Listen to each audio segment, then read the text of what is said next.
السلام عليكم ورحمة الله وبركاته. bulshada sharafta mudan ee ku xidhan channelka maal soo dhawaada waa xalqadii 7-aad ee taxaniihani aanad nageeyay haddii ay tahay markii koowaad ee channelkan soo boqonayso fadlan subscribe ka taabo like tana saar kambaraalkana daaro si ay muuqaalada cusub ku soo gaaraan annagana ay dhiirigelin nagu noqoto iminkana daawasho wacan.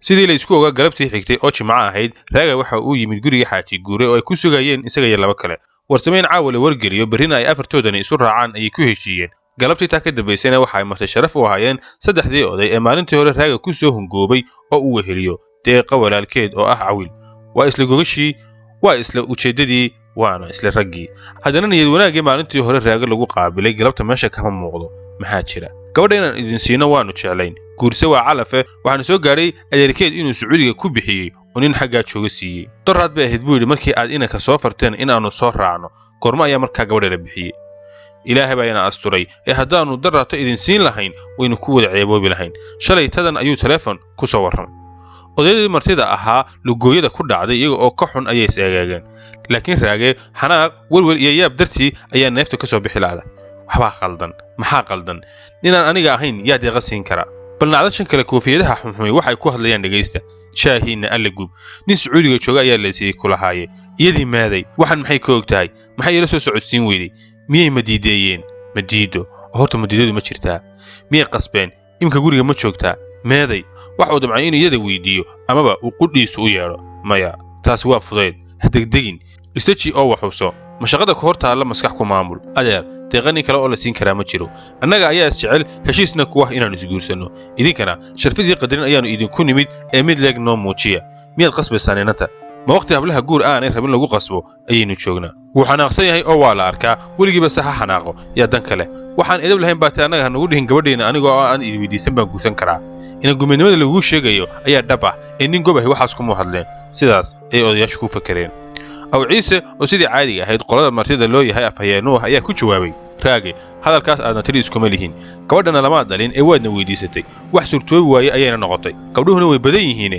gayaankaaga raadso innaguna aynu kala ceeb la'aano sidii qof la maray ayuu dhididayaa oo indhaha taagayaa laakiin iyadii aaway wax ma weydiiseen dhallinyaranimayba xaaji guure inanka maad naga qabataan waxaa ku dacwooday guuleed xaaji guure isaga oo sii kaacaya ayuu ku jawaabay annaga idinka toonna hadal nooma furna gabadh baannu idin weydiisanay gabadh la isu diidaana nagamay dhexaynin laakiin runtii waxaan dareemayaa deeqa inaad noo diideen haddaba bal nabadgelyo rag gabadh loo diido waad nagala culus tihiin guurse waa calafe nabaddiino ayay odaydii kale ku jawaabeen iyaga oo niyadda kaga ducaysanaya mar uun inay nimankani guriga u dhaafaan iyadoo hebadla'aana dareemayo ayaa kaba ilasho loo dareeray raage weli naxdin ayuu la kurbanayaa oo xanaaq ayuu la jiq yahay sinaba arrinta wuu u fahmi kari la'yahay ma laga yaabaa deeqa oo inta aad ogaydii ku jeclayd in lagaa sayid caleeyey oo madaxeeda minje loo rogay ma ilmo yarbaa marka la sayid calaynaayo mise waa neef xoola ah marka madaxeeda minje loo rogaayo maya horta waa inaad iyada aragtaa tala taa ka horraysaa ma jirto ayuu ku calool adeegay isagoo aamusan ayuu raggii sii baxaayay raacay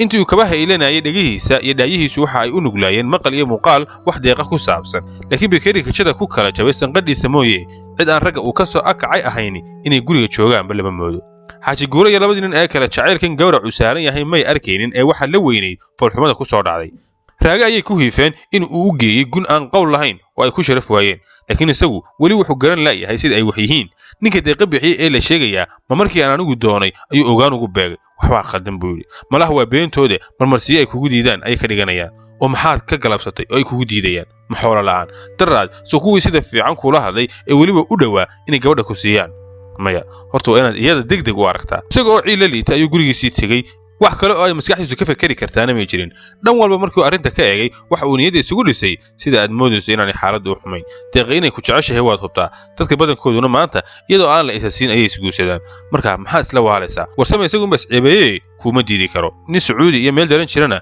cidna kuma qasbi karto dunidanma wuxuu moodayaa tiibi curbacayd iyo geedi baabow laakiin iyadu waxay arrintaa kuula soo socodsiin weyday waxaa dumay habeen dheer oo inuu dhammaado diiday waxa uu hurda la'aan sariirta laba bogleeyaba waagii beri nasiib wanaag maanta shaqo ma laha oo dugsigu waa fasax sidaas darteed arooryadii ayuu gamay duhurkii ayuu haddana welwel iyo xanuun la soo toosay dunida waxa ugu jeclaa inuu deeqa arko bal inuu mar uun arko isagoo sidii uga fakaraya ayay casarkii u soo gashay iyadoo aad moodo inuu horor eryanayo ayay isaga oo sariirta jiifa laabta iskaga tuurtay ilin kulul oo biyo la kariyey la moodo iyadoo qubaysa ayay isku duubtay ilaa ay qof keliya u ekaadeen inta uu isku marmaray oo uu xoog isugu cadaadiyey ayuu sidii uu cunayo jidhka meel walba dhunkasho boob ka gacantuugay qunyar ayaa loo soo miiraabay markii hadal la karina waa la iswaraystay waxay weydiisay maxaad noo khaladay oo cid aanad ahayn aad noogu sheegatay waxa uu yidhi maxaad ka wadda hadalka odayada aad wax isu tihiin se wejiya badanaa odayada aan wax isunahay wejiyada badan waa kuwii weydii kuwii aad shalayta la socotay iyo qaar ka horreeyey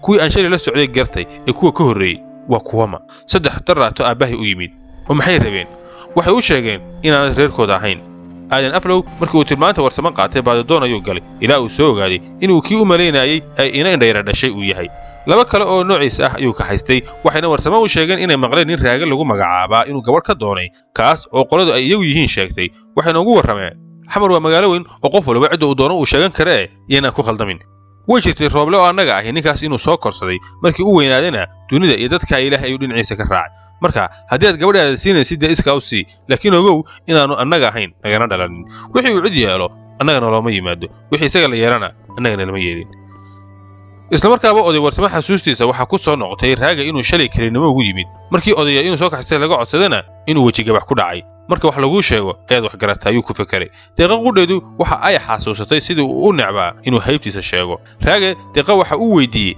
marka shakadii sacuudiga waxba kama jiraan soo maaha waxba kama jiraan bay tiri odayada ayuunbaa marmarsiiya ka dhigtay siday wax yihiin oo dhan ayay isla falanqeeyeen wuxuuna ku guulaystay inuu deeqa ku qanciyo runta ah inuu jiro oday shaydaan u raran oo lagu magacaabo aadan aflow waxayna isku dhaarsadeen wax kasta oo dhaca iyo cid kasta oo xumaan ka dhex abuurta in aanay kala aamin bixin guur meel ka sokeeyana geediga aanay ku furin isla markaas inay sii wadaan qancinta warsame inta uu deeqa sagootiyey ayuu maqaayad uu aflow ku malaynayay isku sii daayey isagoo sidii dabaylshin u duulaaya ayuu aflow oo kuwo kale maqaayad hortooda la fadhiya cirka ula booday oo intuu labada gacmood dib u muroojiyey oo mid kilkisha bidix gashaday ta kalena isla gacanta bidix aad uga buuxsaday oo dhaqaaqa u diiday ayuu gacanta midig si aan arxan lahayn cunaha ugaga qabtay oo derbiga qadaadka ugu garaacay isagoo isla markaa ku qaylinaya wareedhe maxaa horta laga kaasiyaa maxaa laga kaasiyaa sheeg eeyo wuxuu afka dolola maxaad iga rabtaa aflow weerarka oo ku kadiyey ka sokow waxa uu ahaa nin tabar yar waxbana iskama dhicin ee sidii digaag baalasha lahayo ayuu minsho yaryar ka firigfirigsiiyey oo dhulka ku xoqay markiiba waa lagu soo yaacay si loo kala qabto laakiin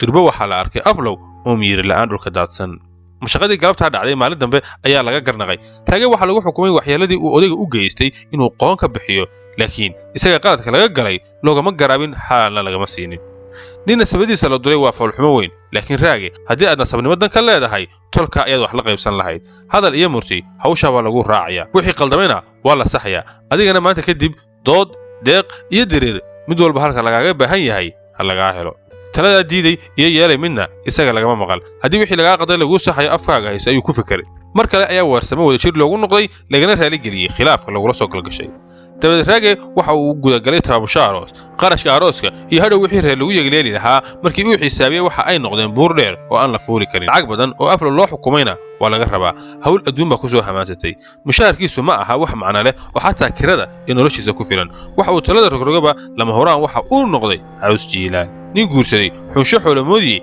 miyi iyo geelii aabbihii ee dantu ka badin weyn xirsi miclibaax si weyn ayuu inankiisa baryahan u dhaliilsan yahay nin magaalo iska dhex jooga oo aan naftiisa iyo naf xigtoonna wax u tarin ayuu arkaa marar badan ayuu fariimo u soo diray uu leeyahay meesha haddii aanad waxba ku haynin kaalay oo geela ila dhaq jawaabta joogtada ee raage ee ah inuu dalku xaalad dhaqaale iyo siyaasadeed oo foolxun ku jiro lagana bixi doono odayga dhiga daloolo wama helo geeliisa boqolka ah inuu manaafacadsado waxa uga weyn inuu daawado kuna faano isaga oo jeex caleen leh casar ku soo rogay oo ay koriyo walaala ahi hareeraha ka joogaan dhawaaqyada kala duwan ee kooruhuna isu baxayaan oo baarqab dhibi iyo daawad isku aslay marba dhan ka doobayayo oo heeladu dhasha u reentay oo habeedu hawada buuxisay maalintaa ma jiraan macno iyo magac nolosha micilibaax ka dhimani waase macno iyo magac faalsa ah ee nin geel raaci cidi kama liidato isaga oo ay kaadidii geelu lugihiisa madoobaysay waa kaas haraadan ee arradan kumayaal sano ayay noloshu intaas ahayd oo waxba lagu dari kari waayey kumayaal sano ayaa geediila ahaa oo habeenba jabad loo hoyanayay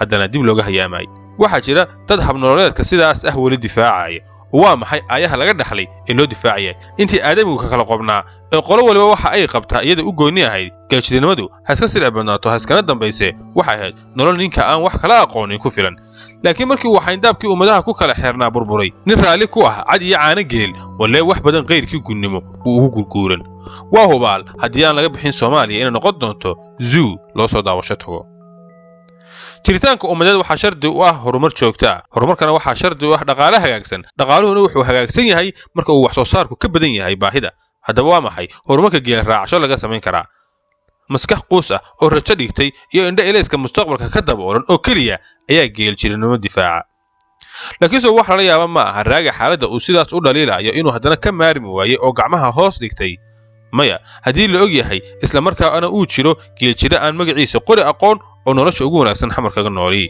markii uu aabihii u sheegay inuu ugu yimid hawsha guurka inuu ka kalkaaliyo micilibah waxa ay ku noqotay yaab iyo afalaqaad warma ninkaaga intaa tacliin iyo magaalo ku maqnaa ayaa aniga geelayay maanta marti u ah aabe dalkii baa sidaas noqday dembigaygana maaha waa dembigaaga maxay u ahaan weyday inaad diyaaradaha duulisid baan kuu diray markaasaad macallin iyo wax jaan ku wareegaysaa haddii aad macallinnimo doonaysid maad halkanba qur-aanka ka bartid maanta ayaa sidaa aw ibraahim malcaamad dhan haysan lahayde ma aw ibraahim baa maanta ilaahay mooye cid kale u baahan aw ibraahimku odaygu sheegayo raaga wuu garanayaa waa isku daa weligiina beesha dhan ugama bixin tacliintiisuna waa qur-aanka oo uu xifdisan yahay isaga ayaa beesha malcaamadda u haya aad ayaana loo qadariyaa micilibaax wuu la socdaa in wiilkiisa lagu kari waayo tolka xamar la jooga in uu wax la qaybsado iyo weliba inuu ragga halkaas jooga ninkii ugu firfircoonaa uu gacan ula tegay aad ayuu taas ugu canaantay wuxuu kaloo ku canaantay talaxumada uu maanta ula yimid ee uu leeyahay geela ha la ii gedo geel la isa siiyo wuu arki jiray geel yarad loo bixiyo wuu arki jiray geel mag loo bixiyana wuu arki jiray laakiin geel la iibiyo dhaqan uma laha ceeb iyo magac xumo weyn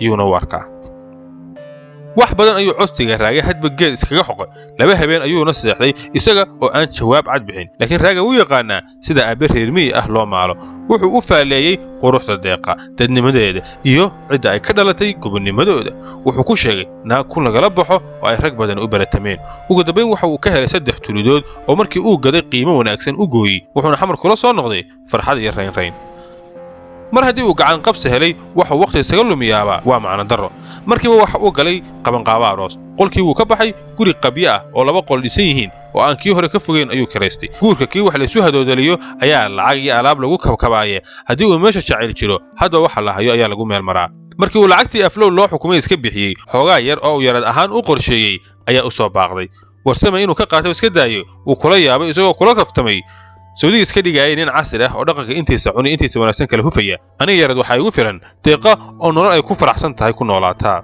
dabadeed alaab waxay u baahnaayeen markii ay labadii qol dhigteen waxaba u soo hadhay lacag oo markii dambe u qorsheeyay inuu dugsi gaar ah oo af Ingiriisi laga barto ku furto maalmihii uu arooska isu diyaarinayay ayuu raaga mar uun inadeertii leela waayay wuu ogaa inay noqonayso hormuudka hawsha arooska laakiin in aanu dhowr cisho isku xiga arag sababteeda muu fahmin waxaan u malaynayaa inay socdaal burco ah ku maqan tahay ayay deeqi raaga ku tiri ma socdaal sidaas kadisa waa ma nageey ayaa wax ku dhacin talow filim ayaa bay tiri waxay se hadal haysay arrin ay doonaysay inay nageey si degdeg ah ugala hadasho laakiin maxaa iyadoo aan cidna sagootiin subax kaliya dhaqaajiyay buu weydiiyey weydiinta ayuu ku soo celceliyey isaga oo maleeyay inay jiraan wax iyada iyo Leyle ay isla ogaayeen isagana ay ka qarinayaan laakiin iyadu inkiraad bay la soo istaagtay isagoo maqnaanta Leyle sidaas ula yaaban ayaa maalin jimcaha goor barqa ah isagoo hurdo ka toosay kaligiina guriga cusbaa jooga albaabka lagu soo garaacay wuu furay mise waa Leyle oo garbasaar ku daboolan oo dirqi lagu garanayo ahlan wa sahlan Leyle sawtan qoftii sida jinka dabaysha noqotay nabad soo maaha raaga bay tiri waa nabad ibraadu iska waran durbar raaga shaki baa galay dadnaanteeda ayuu la yaabay waxa uu filayay inay habsiiso oo diiranaantii caadada u ahayd ay ku salaanto waxay u egtahay qof tacsiidaysan wuu ku soo dhawaaday garbasaartana qunyar ayuu ga feeday naxintii qabsatayna wuu ogaa qofka hortaagani Leylaba uma eega wajigeeda oo dhammi wuu bedelan yahay tibinta sare iyo isha midigna way barareen oo way madoobaadeen qolof adag ayaana fuushay qof calool jilicsani wuu ka carari lahaa waa maxay sidani maxaa kugu dhacay iyada oo oohin darteed neeftu ka soo bixi la adahay ayay wajiga laabtiisa ku qarisay oo ku balooratay walaal wuu dilay gacan ku dhiglihii tuuga ahaa wuu soo dilay dadkii in uu laayay iyo in uu dhacay buu ka dhigay raaga uma baahna gacan ku dhiglaha tuuga ahi ka uu yahay in loo sheego mar haddii aad reer kala yeelatay amran qiiqeeda badda ha kula dhacdo ayuu nagay ku fikiray markii uu aroos baxay waxa uu Leyle u qalqaaliyay inuu burco u raro iyadoo fikirdaas may soo dhaweyn waayo xaaladda nabadgelyo ee gobolkaasi way xumeyd dhanka kalena mar haddii ay maalmaha jaamacadda ka baxaysay inay xamar shaqo ka raadsato ay ku tala jirtay. markii ay Rooble iyo Qarad Yurub u dhoofeen ayay Leyla u soo wareegtay gurigii ay u baneeyeen waana la yaabtay isbeddelka ay ka dareentay. aad buu uga duwan yahay kii ay jecleed ee ku soo barbaartay. mas'uul lagama aha maanta ee iyada ayaaba mas'uul ah. abaheed qolka akhriska ma fadhiyo oo marka ay seexanayso inta ay sii dhunkato isaguna hurdo wanaagsan u rajayn maayo. haddii ay saqda dhex qufaacdo hooyadeed u iman mayso oo madaxa u salaaxi mayso gogashana u hagaajin mayso. curad guri dambays ah oo la koolkoolin jiray iyo nolosha maxaa kala haysta. halkaas ayuu Nagaya bishiiba mar ama 2 jeer ugu yimaada oo inta uu dhowr cisho la joogo dib isu cayntaariya. laakiin xataa inta uu la joogo iyada kalinimada iyo dareenka cidlada ahi kama baxaan. soo gurigeedii iyo guurkeedii ma aha maxay ugu farxi la'dahay. Nagaya miyaanay jeclayn miyay ku degdegtay riyadii quruxda badneed ee ay guurka ka haysatay iyo hankii ay u haysay noqoshada marwo reer leh xaqiiqo ka duwan ayay maanta calaacasha ku haysaa. way qirsan tahay dhowrkii bilood ay isqabeen inaanay Nagaya wanaag mooye xumaan ka arag. waa haddii aanay waxba ka soo qaadin asxaabtiisa aanay jeclayn ee soo boqda mararka qaarkoodna guriga kula qayla kuwaas oo uu diiriya ugu horeeyo. way qirsan tahay inuu deeqsi u yahay oo wax kasta oo ay jamato uu degdeg u soo hordhigo gurigana wax kasta oo ay jeclayd uu dhigay. haddana meelay garan weydii ayaa nafteeda ka bannaan. waxaa jirta maraad biyaha ku haraad beeli weydid. arooskoodii Nagaya Leyla waxa uu hadiyad u siiyay silis dahab ah oo ay aad ula dhacday. waxayna qirtay inaanay weligeed arag siliskan silis la qurux iyo qaaya ah. qoortana way ka furi weyday. deeqa oo firfircooniha garla'aaleed hawlihii arooska ugala qayb gashay dabada saaxiibo isku dheer ay noqdeen. qudheeda siliskaas way ka heshay oo dhowr jeer ay ka amaanisatay. joogto ayay isu booqdaan filan iyo riwaayad hadba ka ay gelayaan ayay inta ay raaga u heshadaan isu raacaan. galab galbaha ka mid ah Leyla oo niyad wanaagsan oo inta ay bedelatay qaraabo salaan inay u baxdo isu diyaarisay ayaa albaabka lagu garaacay. waa deeqa oo aan deeqa ahayn. farxad la'aan ayaa ka muuqata. markii ay wada fadhiisteen Leyla saaxiibteed waxa ay ka filaysay inay waabayda gubaysa iska soo tuujiso laakiin deeqi waxba iskama soo tuujin. Leyla oo dul qaadan kari weyday ayaa dabadeed weydiisay deeqa bisika iyo yaasiinka maanta maxaa jira. runtii deeqi inta aanay Leyla u iman aad ayay arrintaa walwalka gelisay uga soo fakartay waxayna soo goosatay inay runta farta u saarto. Leyla siliskani sidee buu kugu soo galay. waxay tilmaantay siliskii oo Leyla qoorteeda ka lusha. su'aashu Leyla dhiilo ayay gelisay waxba se kamay fahmin. awal miyaanan kuu sheegin soonigii kuu sheegay inuu Nagaya ii keenay. xaggee buu ka keenay haaye dee burco waan ogaa inaad ka heshay waxaan sees lahaa arooskeeda aad hadiyad uga dhigtid laakiin iminka ayaan baan ku siinayaa ayay tidhi oo bilowday inay soo furto. abbaayo mahadsanid laakiin arrintu sidaas maaha. naagaha deriska ayaa nuuxnuuxdoodii ka joogi waayey. waan hubaa inay tahay been iyo balaayo ay abuureen. waa kuwee naagaha nuuxnuuxleh bay tidhi. kuwa deriska oo siliskeena ugu arkay. oo maxay ka hadlayaan. allahayna asture waxay isla dhex wareegayaan gabadh siliskan la ahaan jirtay oo baadiye ka timid inay xaafadda joogto. deeqa maxaad ku hadlaysaa. waayo dadka aad sheegaysaa. deeqi maalintii ay warka maqashay naxdintii ku dhacday waxaa ka daran ta iminka haysa. aniga waxay la tahay been iyo balaayo. laakiin waxaa la isla dhex marayaa gabadha in siliska laga soo furtay. isaguma wuxuu kugu yidhi waan soo gaday. naxdin darteed Leyli koob shaah oo ay gacanta ku haysay ayaa ka dhici gaadhay. iyadu ma aha dadka xanta xiiseeya. sheekooyinka xaafadda ee hebel iyo hebla ku saabsanna waqtiba uma hesho oo wadanteed yaqaan. ha yeeshee war xumi dugsi ma fadhiisto. iyadoo aan dan ka lahayn ayuu had iyo jeer albaabka iyo daaqadaba uga soo galaa. deeqa maxaad ku hadlaysaa bay tidhi. sidaad wax u maqashay ii sheeg waa sidee. abbaayo waa intaas waxa aan maqlay. gabadh reer baadiye ah oo cidda deriska ah u timid ayaa xaafadda gelisay inuu Nagaya adeerkeed dilay iyadana siliskan ka furtay. waan ogahay in aan war xun kuu keenay laakiin inaan kaa qariya soo kamay sii xumaateen. Leyli waxa ay mooday inay riyoonayso. fikrado naxdin leh iyo sawirro fool xun ayaa maskaxdeeda weeraray. dhulka ayaa la wareegay. dhiigga ayaa shiilmay neeftuna tirqi ay kaga soo baxday. mar way qabowday marna way gubatay. garbasaar dhabta u saarnayd ayay dhidis kaga masaxday. naagta la sheegay adigu ma aragtay weydiis. haa indhahayga ayaan saaray. indhaha allaha ka tuuray laakiin maan la hadlin. waxay ila noqotay horta inaan adiga ku arko. waa dhoocil reer baadiye ah oo hadday rabto waa beenteed. muddo dheer ayay Leyli far dhaqaaqday iska weyday oo erey ka soo baxa ay weydi. fakarkeedii ugu horreeyay waxa uu ahaa sheekadu inay tahay ceebeen iyo been abuur. sidii ummaddu mucaarad iyo muxaafid isnacab u noqotayba way ogeed wixii tuuta sitaba siiba saraakiisha gobollada dagaalka sokeeye ka socda ka shaqaysa in la necab yahay. waxay malaysay ciidanka dawladda iyo militariga loo hayo in Nagaya lagula dhacay oo ay tahay fadeexad ay dadka xanaaqsani ka dambeeyaan. waxay isku dayday arrinta inay ka eegto weji kasta oo ay lahaan karto laakiin kumay guulaysan. mabay awoodin inay fikraddeeda xagga xun u sii dayso. way waalan lahayd haddii ay sidaas wax u aragto. marbadda ka dambaysa waxa ku soo durkaya sawirro baqdin leh. shaydaanka ayay iska naartay oo talo ku goosatay bal horta habaarqabtada la sheegayo inay soo aragto. iyada iyo deeqi markiiba waxay u wada howlgaleen sidii ay gabadha oo keligeed ah ay u heli lahaayeen. haddii ay meel dad kale joogaan ay kula hadlaan waxa ay ka baqeen inay fadeexadu sii faafto. marar badan ayay wada socod iyo keliba sidii dad basaasiin ah gurigii ay joogtay agagaarkiisa ku noqnoqdeen oo ay hareeraha ka qoraansadeen bal inay mar uun helaan iyada oo baxaysa ama gelaysa. dhowr jeer ayay iyadu ka horreysay oo wejiga ka dadabtay. cishooyin kadib goor galab ah Leyla oo xaafadda bas kaga degtay ayaa si kedis ah u aragtay gabadhii oo wadada dhanka kale bas ku sugaysa. eegmo kulul ayay indhaha isdhaafsadeen. intii ay Leyla sii hubsanaysay ee tii kale eegmada ku muday qoorta Leyla oo aan markaas wax silisay ka muuqan. dabadeed degdeg ayay uga jeesatay. xaggii ay qoftu taagnayd ayay Leyla u talowday. nabad ma la sheegay ayay Leyla gabadhii ku baridisay. waa nabad haddii lagaa helo ayay tii kale ku jawaabtay. hodanta dhawaanta miyi ka timi soo adiga maaha. maxaad uga baahan tahay hodanta dhawaanta miyi ka timi? inaan kula hadlo ayaan rabay ee ma kaa heli karaa?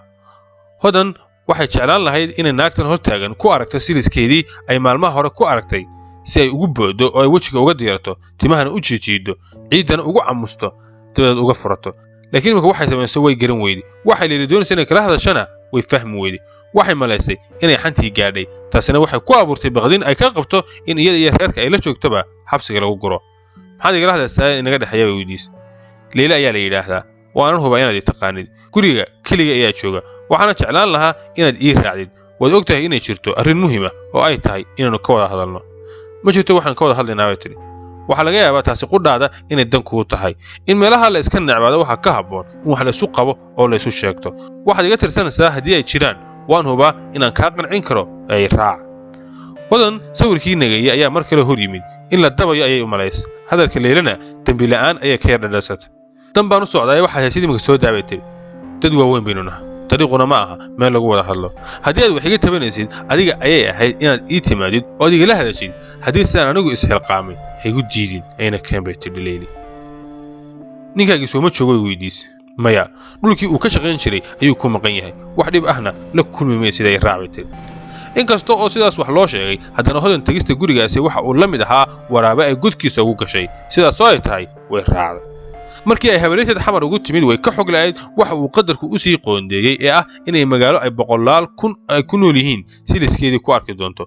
guriga ay martida ku tahay iyo ka Leyla inkastoo ay isku xafad yihiin deris ma aha oo waddo ayaa kala dhex marta. habar wadaagteed Caasha ayaa san noqotay buundo dhacdada yaabka leh u gudbisay. Caasha iyo Leyla inkastoo aanay weligood isdhex gelin haddana ilaa yaraantoodii dusha ayay iska yaqaaneen. qiyaastiina waa isku fil. sida gabdhaha kale ee xaafadda way ogayd Leyla in uu guursaday sarkaal lacag leh oo u dhigay aroos aan mid la mid ah la arag oo la maqal. Caashi waxay ka mid ahayd kuwii ugu horreeyay ee yidhi ma maqashan tii boori qabka ahayd ee ina gaalismood inay askari guursatay. dadka xumi isma waayaan.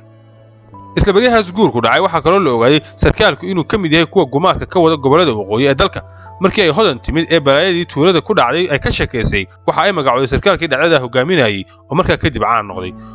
qunyar ayaa dabadeed iyada iyo Caashi arrinta u sii qodqodeen ilaa ay xaqiijiyeen inuu yahay isla sarkaalka qaba Leyla Rooble.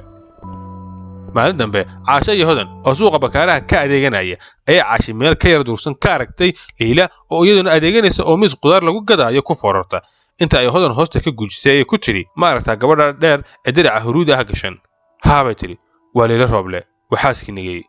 hodan ciil ayay la kurbatay. Leyla oo weli iska baraadla ayayna sidii ay nageeye ka dhex aragtay ee aad ugu fiirsatay. inta ay dhaqaaqday oo ku dhawaatay ayay haddana iyadoo yaab leena cadeynaysa soo noqotay. Caasha ma rumaysanaysaa silidka gashan tahay waa kaygiye oo waad hubtaa bay tiri waa tan hooyada yaabahayba waaya. cabbaar ayay waxay sameeyeen garan waayeen oo sidii 2 sano meesha iska taagnaayeen. mar waxa ay damceen in ay Leyla la hadlaan oo runta u sheegaan. haddana waxay ka baqeen wixii tuulada ka dhacay wax la mid ah inay qoyska u soo jiidaan. mar waxa ay damceen haddii ay gar qaadan weydo inay garaacaan oo siliska ka furtaan. haddana isa sababtii hore ayay uga hakadeen. intii si aanay wax go'aan gaadhin ayay Leyla dadkii ku dhex luntay oo ay waayeen. halkaas ayaynu ku soo koobinaa xalqadeena caawa. xalqadan ku xigtay intaan ku kulmi doono waxaan kaga tegayaa